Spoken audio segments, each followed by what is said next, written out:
Hello friend, आप देख रहे हैं टाइगर चंद्र इंस्टीट्यूट। मैं हूं चंद्रभान। दोस्तों, हम लोग पिछले वीडियो में हमने बात की थी जो विश्व के 11 जलवायु प्रदेश हैं, वो टॉपिक हमने कंप्लीट कर लिया है। हालांकि उसमें जो ध्रुवीय प्रदेश वाला था तो उसके बारे में मैंने बता दिया था, ज़्यादा उससे इम्पोर्टेंट कुछ है नहीं। एक पुर्गा नाम की हवा वहाँ पर चलती है और जो वनस्पति वहाँ की है बहुत ही सूक्ष्म वनस्पति है, बहुत छोटे पौधे रहते हैं वहाँ पर, बहुत ही मुलायम है। स्प्रूस टाइप के जो हैं पौधे वो वहाँ पर पाए जाते हैं। तो वनस्पति कम होती है, हिमपात बहुत अधिक होता है। साइबेरिया से जस्ट ऊपर की अगर हम बात करते हैं तो वहाँ की जो है वनस्पति वहाँ नहीं है। अधिकतर बर्फबारी ज़्यादा होती है, ग्लेशियर वहाँ पर होते हैं और अधिक उच्च वायुदाब होता है। तो ये सारी कंडीशंस वहाँ पाई जाती हैं। तो उतना ज़्यादा इंपॉर्टेंट था नहीं, तो मैंने उसी वीडियो में बता दिया था। तो इस तरह से हमने विश्व के 11 प्रकार के जलवायु प्रदेशों के बारे में चर्चा कर ली है। कई पार्ट में मैंने वीडियो बनाया हुआ है। आज हम एक नए टॉपिक के साथ यहाँ पर आपके सामने उपस्थित हैं। हमारा आज का जो टॉपिक है वो है बादल, क्लाउड्स। क्लाउड्स के बारे में जो है कुछ अवधारणाएं हैं वो जो आपको पता ही होंगी, और बादल के कितने प्रकार होते हैं हम उसकी बात करेंगे। कुछ उसके एग्जाम्पल और कुछ चित्रों के माध्यम से हम समझने का प्रयास करेंगे।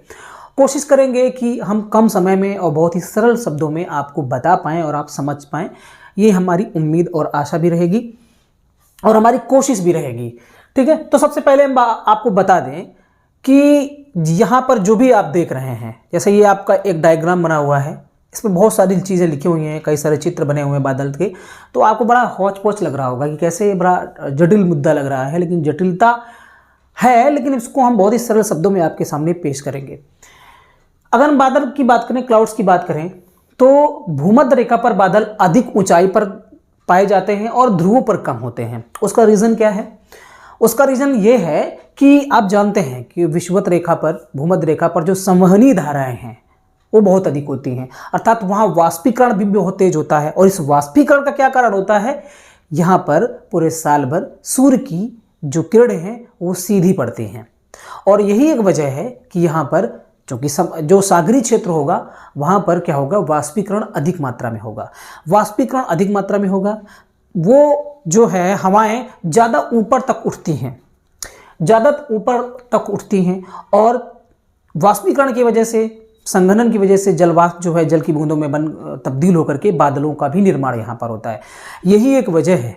आपको मैं एक बात बताऊं जो शायद कुछ लोगों को ना पता हो या डाउट में रहते हो, कि अगर हम कर्क रेखा की बात करें और विषुवत रेखा की बात करें तो अधिकतम तापमान कर्क रेखा पर होता है। मतलब अगर हम अपेक्षाकृत देखें तो विषुवत रेखा की अपेक्षा वहाँ का जो तापमान है वो ज़्यादा पाया जाता है। रीज़न, वहाँ हवाएं नीचे बैठती हैं। ठीक है, वो जो कि वहाँ की स्थिति होनी चाहिए निम्न वायुदाब की, लेकिन वो उच्च वायुदाब की स्थिति क्रिएट होती है, हवाएं नीचे बैठती हैं, आकाश साफ हो जाता है। प्रतिचक्रवाती कंडीशन जब होती है तो इस तरीके की स्थिति बनती है, लेकिन तापमान अधिक होता है क्योंकि ऊपर बादल नहीं रहते हैं। ठीक है, ऊपर बादल नहीं रहते हैं। यहाँ क्या होता है, अगर विषुवत रेखा की बात करें तो यह विषुवत रेखा में बादल अधिक होते हैं, बादल अधिक बनते हैं। तो क्या करते हैं, आपको पता है कि बादल जो है बहुत सारे प्रकाश को वो क्या करते हैं, परावर्तित कर देते हैं। ठीक है, यही वजह है कि सूर्य का प्रकाश ज्यादा विषुवत रेखा पर नहीं पाया जाता है। अपेक्षाकृत जो और इससे उच्च जो अक्षांश हैं, विषुवत रेखा से 0 अक्षांश से जो उच्च अक्षांश हैं, चाहे 5 डिग्री की बात करें चाहे 10 डिग्री की बात करें, वहाँ अपेक्षाकृत 0 अक्षांश अर्थात विषुवत रेखा से अधिक तापमान पाया जाता है। जैसे उसके ऊपर तक जाएंगे, लगभग कर्क रेखा तक, कर्क रेखा में विषुवत रेखा की अपेक्षा ज़्यादा तापमान देखने को मिलता है। यही एक वजह है क्योंकि वहाँ बादल अधिक बनते हैं। और यहाँ पर हम ये भी देखते हैं कि क्षोभ मंडल की जो सीमा है, क्षोभ मंडल की जो ऊंचाई है वो भी यहाँ पर हमें अधिक देखने को मिलती है। वैसे हम बात करते हैं क्षोभ मंडल की जो औसत ऊंचाई की, तो वो 13 किलोमीटर मानी जाती है, लेकिन यहाँ पर हम देखते हैं कि लगभग 18 किलोमीटर के करीब यहाँ पर हम जो है क्षोभ सीमा को देखते हैं। और ध्रुवों की जब बात करें तो ध्रुवों पर लगभग 8 किलोमीटर की बात हम यहाँ पर करते हैं, क्योंकि हवाएं संवहनी जो है धाराएं चलती हैं हवाओं में और ज़्यादा ऊंचे तक जाती है वो। और यही एक वजह है कि यहाँ पर जो है क्षोभ सीमा अधिकतम ऊंचाई तक पाई जाती है, बादल अधिक ऊंचाई तक होते हैं। वही यहाँ पर बात लिखी गई है। बादलों का प्रथम वर्गीकरण की बात करें तो ब्रिटिश जीव विज्ञानी किसने किया था, ल्यूक हॉवर्ड ने।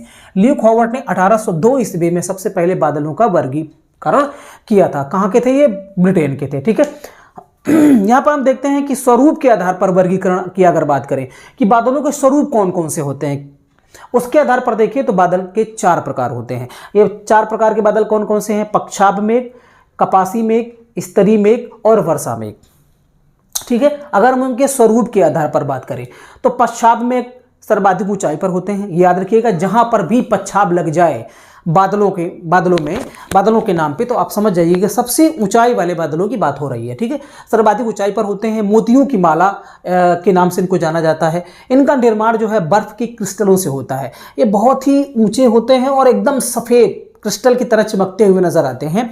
अगर हम बात करते हैं पच्छाब मेघ की, कपासी मेघ जो है ये साफ मौसम के सूचक होते हैं। इनकी आकृति कुछ फूल गोभी जैसी होती है, जैसे यहाँ पर आप देखिए जैसा फूल गोभी होता है ना, उस तरह की आकृति यहाँ पर हमें देखने को मिलती है, गुंबदाकार। अगर हम कपासी मेघ की बात करते हैं, जैसे कपास रुई होती है ना, उस तरीके से। स्तरीय मेघ की बात करें तो ये कम ऊंचाई पर होते हैं और ये परतदार होते हैं। ठीक है, लेयर में होते हैं और सूर्य की किरणें सीधा इनको जो है नीचे नहीं रोकते हैं, ये उनको परावर्तित करते हैं। और कई बार ऐसा होता है कि इसीलिए धरती पे जो है अंधेरा टाइप का छा जाता है। हम अगर बारिश के मौसम में देखें तो अधिकतर विस्तार चूंकि लंबाई में होते हैं, इसलिए ये परतदार होते हैं, इनको स्तरीय मेघ कहते हैं। इसके बाद हम वर्षा मेघ की बात करें तो यही जो है अधिकतम बारिश जो करते हैं उनको वर्षा मेघ कहते हैं। गहरा स्लेटी काले रंग के होते हैं, हिम वर्षा करते हैं ये। इसके अलावा जल वर्षा भी होती है और अपारदर्शी होते हैं, मतलब सूर्य की किरणें नीचे जाने ही नहीं देते हैं। तो ये इसकी अपेक्षा ये और ज़्यादा जो है अंधेरा लाते हैं। बारिश में देखा होगा काले काले बादल जो रहते हैं, उनकी वजह से अंधेरा जैसा छा जाता है बारिश के सीजन में। और पृथ्वी के सबसे नज़दीक होते हैं और अधिकतर बारिश जो है इन्हीं से होती है। दोस्तों, एक कहावत ये है कि काले बादल बारिश नहीं करते, गांव में मैंने सुनी है, लेकिन ये बिल्कुल उलट है। काले बादल ही बारिश करते हैं। गहरे और स्लेटी रंग के जो काले रंग के होते हैं वही अधिकतर बारिश करते हैं, क्योंकि उन्हीं में आर्द्रता अधिक होती है, उन्हीं में जल की मात्रा अधिक होती है और सबसे नज़दीक यही होते हैं। ठीक है, तो हमने स्वरूप के आधार पर देखा यहाँ पर, तो हमें 4 प्रकार के बादल यहाँ पर बताए गए। ठीक है, उसके बाद हम देखते हैं ऊंचाई के आधार पर वर्गीकरण की बात करें तो ऊंचाई के आधार पर देखेंगे तो 10 प्रकार के बादल होते हैं। ठीक है, कितने? 10 प्रकार के बादल होते हैं। यहाँ पर देखिए, औसत ऊंचाई की अगर बात करें तो उच्च मेघ, फिर मध्य मेघ, फिर निम्न मेघ। ठीक है, उच्च मेघ में के 3 पार्ट हैं। एक तो सबसे जो है पच्छाब मेघ है सबसे ऊपर, फिर उसके बाद है पच्छाब स्तरीय मेघ, इसके बाद है पच्छाब कपासी मेघ। कौन सा है? पच्छाब कपासी मेघ, पच्छाब कपासी मेघ। इसके बाद अगर हम मध्य मेघ की बात करें तो इसमें 2 प्रकार के हैं। ये 2.5 से 6 किलोमीटर की ऊंचाई तक है, ये 6 से 20 किलोमीटर की ऊंचाई तक है। मध्य स्तरीय मेघ है, उच्च कपासी मेघ है। निम्न मेघ की बात करें तो यहाँ पर जो है ये 5 प्रकार हैं, तो 3, 2, 5 और 5, 5 ये 10। ठीक है, स्तरीय कपासी मेघ, स्तरीय मेघ है, वर्षा स्तरीय मेघ है, कपासी मेघ है, कपासी वर्षा मेघ है। इसके बारे में हमने यहाँ पर देखा। वैसे अगर आप ओवरऑल सारी बातों को हटा करके देखेंगे तो आपको 2 प्रकार के ही बादल दिखाई देंगे। ठीक है, 2 प्रकार के बादल होंगे, वो आपके होंगे कपासी और स्तरीय। ठीक है, कपासी और स्तरीय सिर्फ यही पाए जाते हैं। 2 प्रकार के बादल यही होते हैं, जो कपास जैसे दिखते हैं और जो स्तरीय होते हैं, लेयर में ऐसे होते हैं। बस यही 2 प्रकार के बादल आपको मुख्यतः देखने को मिलेंगे। जब आप इस चार्ट को देखेंगे तो आपको समझ में आएगा। यहाँ थोड़ा सा समझते हैं, फिर मेन बात जो है वो यहाँ पर लिखी गई है, इसको हम देखते हैं। उच्च मेघ, औसत ऊंचाई इनकी कितनी है? 6 से 20 किलोमीटर उच्च मेघों की अगर बात करें। ठीक है, अब ये उच्च मेघ कौन कौन से हैं जिनमें पच्छाब लग जाए, मैंने पहले ही बताया। तो यहाँ 3 प्रकार के बादल आपको देखने को मिल रहे हैं। ये पच्छाब मेघ है, जो सबसे ऊंचाई पर है, ये पच्छाब मेघ है। इसके बाद पच्छाब स्तरीय मेघ जो हैं वो ये आपको देख रहे हैं, एक लेयर में ये भी है। सबसे ऊंचाई पर पच्छाब मेघ है, फिर पच्छाब स्तरीय मेघ है। पच्छाब कपासी, देखिए यहाँ पर क्या है, पच्छाब कपासी टुकड़ों में है, कपास की रुई जैसे जो है वो बीच बीच में गैप भी इनके बीच में रहता है। ठीक है, तो ये 3 प्रकार के बादल आपको जो है पच्छाब स्थिति में देखेंगे। अच्छा, उच्च मेघ है, जिनमें पच्छाब लग जाए तो मान लीजिए कि सबसे ऊपर वाले हैं। अब देखिए, ये पच्छाब लगा हुआ है, लेकिन मेघ आपको 2 ही प्रकार के मिलेंगे, कपासी और स्तरीय। हर जगह पर आप देखेंगे कपासी और स्तरीय। आप यहाँ पे देखिए, निम्न मेघ की बात करें, यहाँ पर आपको स्तरीय और कपासी 2 ही टाइप के मिलेंगे। मुख्यतः 2 ही प्रकार उनके होते हैं। ठीक है, बाकी ऊंचाइयों के आधार पर इनको हम अलग अलग नाम से जोड़ देते हैं। ठीक है, जैसे ऊंचा ज्यादा ऊंचाई पे हैं तो होंगे तो 2 ही प्रकार के, या तो कपासी होंगे या तो स्तरीय होंगे। ठीक है, तो अब सबसे ये जो है पच्छाब लगा दिया, पच्छाब में सबसे ऊपर हो गया। स्तरीय लगा दिया, पच्छाब स्तरीय, तो ये देखिए पच्छाब लगा हुआ है, ये भी स्तरीय। यहाँ पर पच्छाब कपासी जो कपास नुमा है। मतलब 6 से 20 किलोमीटर की ऊंचाई पर तीन तीन प्रकार के बादल होंगे। फिर 2.5 से 6 किलोमीटर की ऊंचाई पर ये 3 प्रकार के बादल होंगे। फिर आपका 2.5 किलोमीटर तक, नीचे से लेकर के 2.5 किलोमीटर तक आपको 3 प्रकार के बादल देखने को मिलेंगे। ठीक है, 3 प्रकार के मतलब वही 2 प्रकार, कपासी और स्तरीय, और उनके अलग अलग जो है उनकी विशेषताओं के आधार पर उनका अलग अलग वर्गीकरण कर दिया गया। जैसे अब यहाँ हम बात करें मध्य मेघों की, तो यहाँ पर देखिए ये कपासी मध्य है, इस तरीके के लेयरदार हैं, ये परतदार हैं ये। ठीक है, कपासी मध्य। इसके बाद यहाँ पर देखिए आप इसी 2.5 से 6 किलोमीटर की रेंज में ये मध्य स्तरीय मेघ होते कुछ इस तरह देखने को मिलते हैं। ठीक है, और इसके बाद जब हम निम्न मेघों की बात करते हैं तो यहाँ पर हम देखने को पाते हैं कि स्तरीय मेघ है, इसके बाद वर्षा स्तरीय मेघ है, फिर कपासी मेघ जिनको हम बात कर रहे थे, इनकी बात कर रहे थे गोभी की तरह।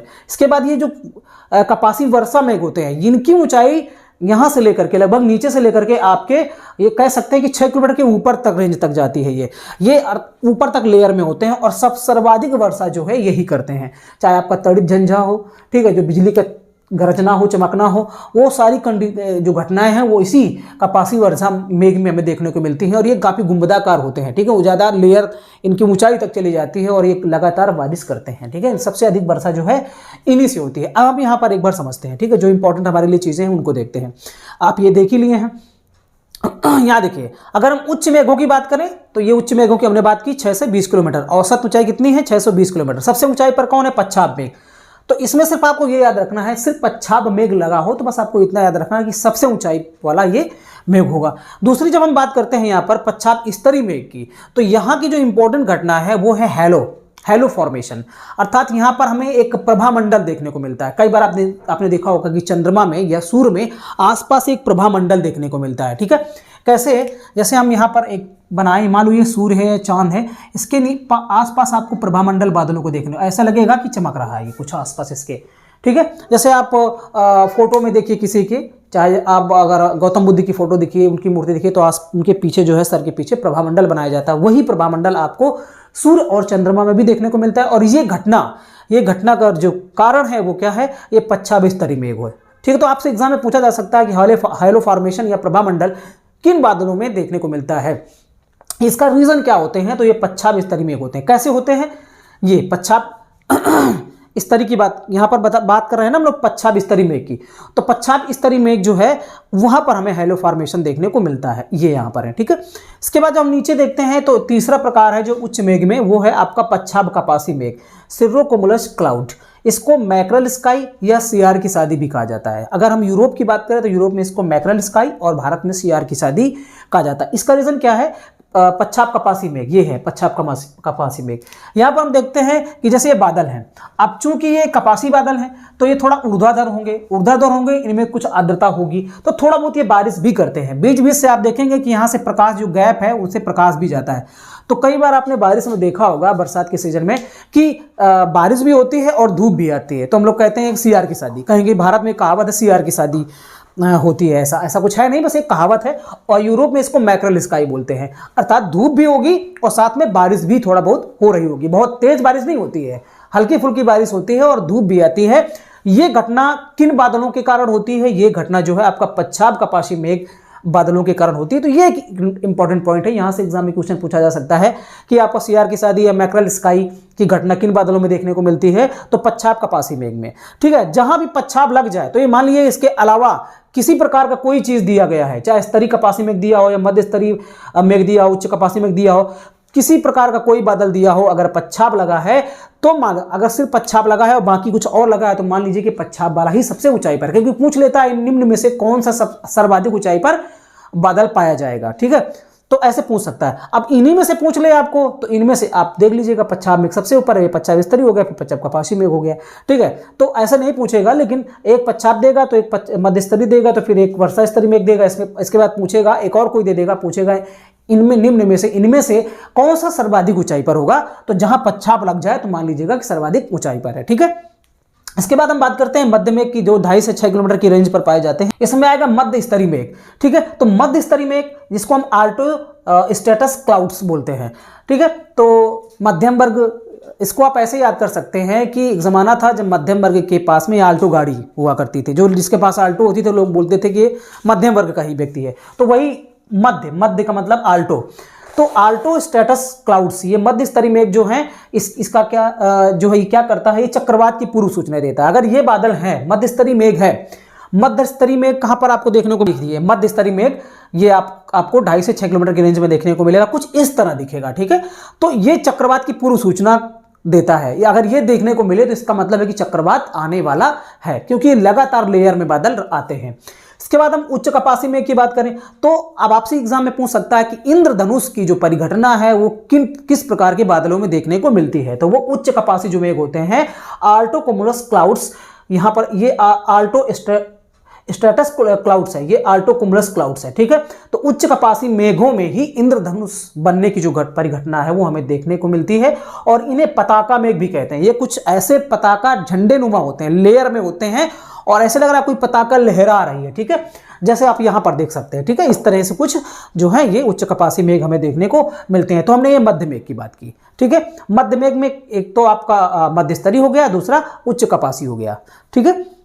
इसके बाद हम बात करते हैं निम्न मेघ की। तो निम्न मेघ जो है वो नीचे से लेकर के जहां से बादल रहते हैं उसके ऊपर 2.5 किलोमीटर तक हमें देखने को मिलते हैं। कौन से? निम्न मेघ, ठीक है, निम्न मेघ। तो इसमें से पहला आएगा स्तरीय कपासी मेघ। ये स्तरीय कपासी मेघ का अगर आपको देखने को मिल जाए, स्तरीय कपासी मेघ, ठीक है। तो स्तरीय कपासी मेघ का मतलब होता है अगर ये है तो साफ मौसम का सूचक है ये, कि मौसम साफ होगा, हल्का हल्का लेयर में कहीं कहीं आप देखते होंगे बादल देखने को मिलेगा। मतलब अगर दिन में आप देखते हैं तो कहीं सफेद हल्का हल्का रुई जैसा छितरा हुआ देखने को मिलेगा हल्का हल्का, तो इसका मतलब होता है कि मौसम साफ है।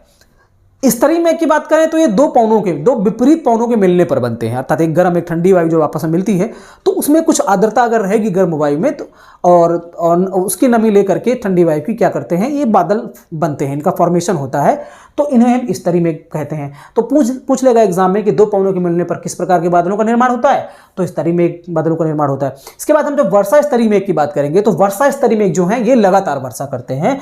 वर्षा स्तरीय मेघ यहाँ पर आप देख रहे हैं ना, ये वर्षा स्तरीय मेघ है, ठीक है। ये लगातार जो है बारिश के लिए जाने जाते हैं। थोड़ा जैसे आपने बारिश में देखा होगा कि थोड़ा थोड़ा टपकता रहता है पानी, है ना, तो उसे हम बोलते हैं, ऐसे बादलों को वर्षा स्तरीय मेघ। क्योंकि ये लेयर में होते हैं, काफी इनका विस्तार होता है, ऐसा लग रहा है पूरा छा गया है। बहुत भयंकर बारिश नहीं होगी, बहुत दूर तक छाया रहेगा, चारों तरफ दिखेगा कि लग रहा है सब कुछ एकदम बंद हो गया है, और झिमझिम झिमझिम थोड़ी थोड़ी हल्की हल्की जो है बारिश, इसको हम झीसी कह सकते हैं। झीसी, अगर हम बात करें हिंदी में एक शब्द आता है झीसी, कई बार पर्यायवाची में भी पूछा जाता है, और पूर्वांचल में जो बूंदाबांदी होती है, हल्की बौछार जो होती है, उसे झीसी बोला जाता है। तो आप ऐसे कह सकते हैं जो लगातार थोड़ा थोड़ा बारिश होती है, ऐसी बारिश करने वाले बादलों को वर्षा स्तरीय मेघ कहते हैं। इसके बाद अब बात करते हैं कपासी मेघ की। तो कपासी मेघ फूल गोभी जैसा, देखिए आकृति है ना, ऐसे कुछ दिखेगा कपासी मेघ। तो ये फूल गोभी की आकृति जैसा कुछ आपको नजर आएगा, जिसे हम कपासी मेघ कहते हैं। और उसके बाद आता है कपासी वर्षा मेघ। कपासी वर्षा मेघ सबसे ऊर्ध्वाधर स्थिति होती है, आप देख रहे हैं ये, इसकी ऊंचाई काफी होती है ये, ठीक है, इसे कपासी वर्षा मेघ कहते हैं। ये ऊर्ध्वाधर, अगर आपसे एग्जाम में पूछ लिया जाए कि सबसे अधिक ऊंचाई तक या ऊर्ध्वाधर जो है वो कौन से बादल पाए जाते हैं, सर्वाधिक ऊर्ध्वाधर बादल कौन से पाए जाते हैं, वो आपके होते हैं कपासी वर्षा मेघ, ठीक है। इन सबसे अधिक ऊंचाई तक पाए जाने वाले, देखिए एक प्रश्न होगा सबसे ऊंचाई पर पाए जाने वाला, वो आपका पच्छाब होगा, पच्छाब मेघ।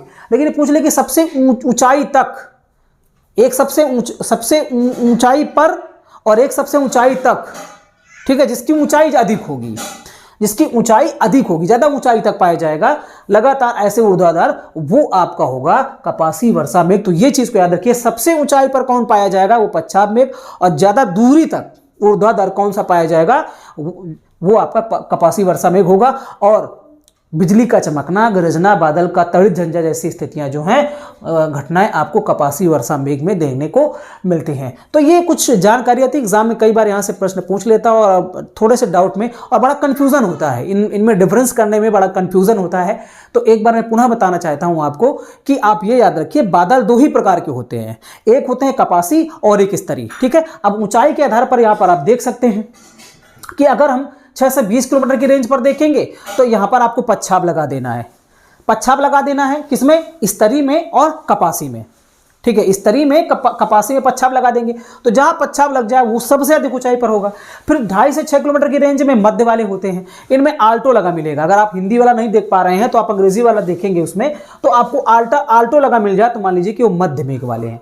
यहाँ मध्य में मेघों में भी आपको क्या लगा मिलेगा, अगर हिंदी वाला नहीं आप समझ पा रहे हैं तो आप अंग्रेजी वाले पे जाइएगा, यहां भी आपको कपासी और स्तरी ही नाम होगा, मध्य कपासी, मध्य स्तरी, इस तरीके से। ठीक है, तो ये 2.5 से 6 किलोमीटर की रेंज वाले हैं। इसके बाद जब हम निम्न मेघ की बात करते हैं तो यहां पर ना तो यहां पर आपका पच्छाव लगा मिलेगा, ना मध्य लगा मिलेगा, आल्टो, तब अगर समझ जाइएगा कि निम्न स्तरीय है, अर्थात सिर्फ कपासी लगा होगा, कपासी मेघ या स्तरी मेघ। ठीक है, इस तरीके का अगर शब्द यूज हो रहा है तो मान लीजिएगा कि सबसे निम्न रेंज वाला, सबसे निम्न ऊंचाई वाले हैं, अर्थात 2.5 किलोमीटर तक, नीचे से ऊपर 2.5 किलोमीटर तक की ऊंचाई वाले मेघ जो हैं उन्हें हम निम्न मेघ कहते हैं। ये याद रखिएगा। इस तरीके से आप डिवाइड करके चीज़ों को याद रख सकते हैं। कुछ तथ्यात्मक चीज़ें भी हैं, जैसे ल्यूक हॉर्वर्ड ने 1802 में बादलों का प्रथम बार वर्गीकरण किया था। तो ये थोड़ा सा बादलों के बारे में था, मुझे लगा कि यहाँ से एग्जाम में क्वेश्चन पूछता है तो क्यों ना इस पर बात कर ली जाए। वीडियो कैसा लगा आप कमेंट जरूर कर सकते हैं। वीडियो देखने के लिए आपको बहुत बहुत धन्यवाद। Thank you.